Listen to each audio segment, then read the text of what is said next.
All right, last simple machine section. I've recorded this. I thought I did. And then I went to save and I hadn't recorded yet. I'm just double checking. We are in record mode, so we're good. So the last thing we're going to talk about is pulleys. And we're talking about pulleys for lifting things like this tire. Okay. So what's the purpose of a pulley? It's to change force. It can also change the speed I lift something, and it changes the direction I need to pull. So if we look at here at this crane, you guys don't use cranes, I know, but we can pull down in order to lift up. And there's usually multiple pulley strands in here, which makes it easier to do a lift. So we just have a wheel with a groove in it. It's the same kind of belt, the same as you'd have with a belt and pulley system. But for this section, we're just looking at being able to lift something. So block and tackle pulley systems. If you have two pulleys that are connected by one belt, that's more like gears. So you'd want to go back to the gear lesson for that section. So there's two types of pulleys that we're going to look at. We have a fixed pulley, and that's a pulley just attached to a ceiling.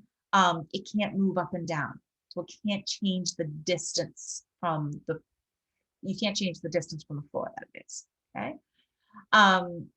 It has a mechanical advantage of one. So basically all we do is we take our strand and we put it through the loop. It doesn't mean I have to apply more force. It just means I can pull down instead of pulling up to lift my 10-pound force. So a fixed pulley always has a mechanical advantage of one.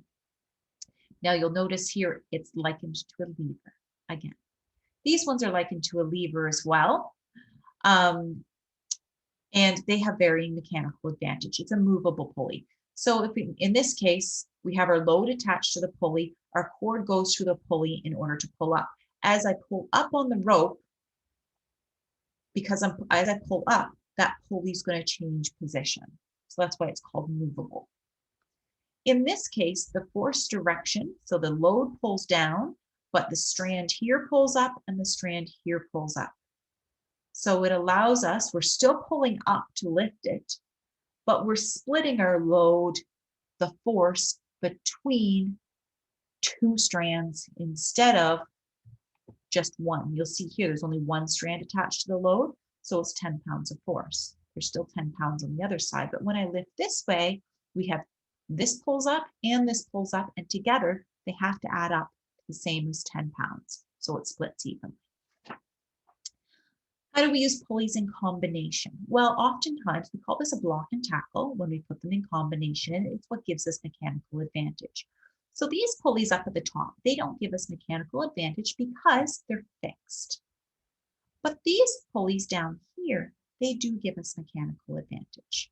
So we take a single rope and we thread it through. And we'll notice this 600-pound bike is supported by 1, 2, 3, 4 strands from this pulley. Each strand pulls up with the same amount of force. That force cannot be greater than 600 pounds. It has to be equal to 600 pounds because they split the load equally. It means I only have to pull with 1/4 of the force that the bike pulls down with.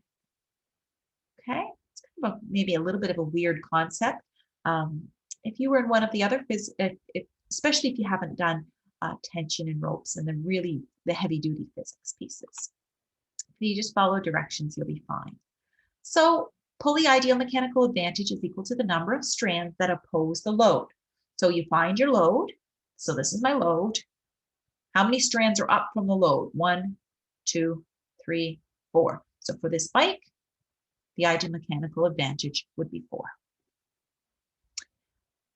So let's do a couple easy questions. What's the mechanical advantage of each of these systems? Well, mechanical advantage is the number of strands that oppose the load. So A, B, and C. For A, mechanical advantage, there's one strand opposing the load. So it's going to be 1.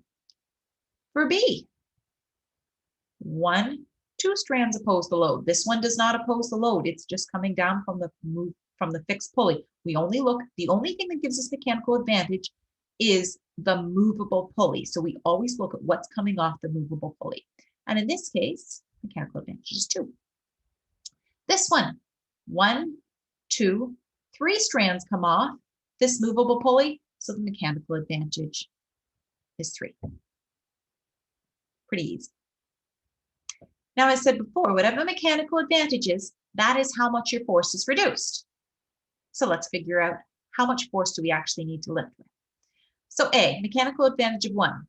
So I take the weight of my object and I divide it by 1. 100 divided by 1, I still need 100 pounds of effort. B, I have 100 pounds here. I'm splitting it between 2 ropes. So I need 100 divided by 2, which is the mechanical advantage, which is 50. C, 100, whoops, divided by 3, get rid of that 0 there. 100 divided by 3 gives us 33.3 pounds of effort. Now I want you to stop and think for a second. If I pull with less force, do I have to pull further or do I pull less far? Well, we know the work has to stay the same. Okay, so work has to stay the same. So if I pull with less force, work equals force times distance. If the force goes down, in order to keep this number the same, I'm going to have to pull a longer amount of cord to move that weight up because the work has to be the same. So the weight's going to move a small amount, but my pull is going to move a large amount. In this case, where the mechanical advantage is 1, it's going to happen to be the same. Last question. What's the mechanical advantage of this system? We've looked at it already. 1, 2, 3, 4 strands. Mechanical advantage is 4. If a force of 175 pounds is needed to lift the bike, how efficient is it? So this is my ideal mechanical advantage. I need to know the actual. So the actual is always back. Remember those formulas from before? It's the force of my load divided by my force of the effort, which is equal to 600 pounds over 175 pounds. Let's make an itchy nose. Dividing those, we get a mechanical advantage of 3.4. What's the efficiency?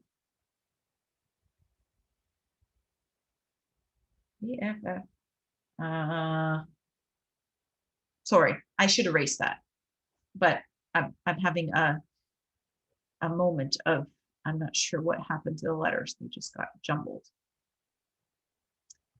EF, it might be that I'm recording this because I didn't actually record it before. ENT, efficiency.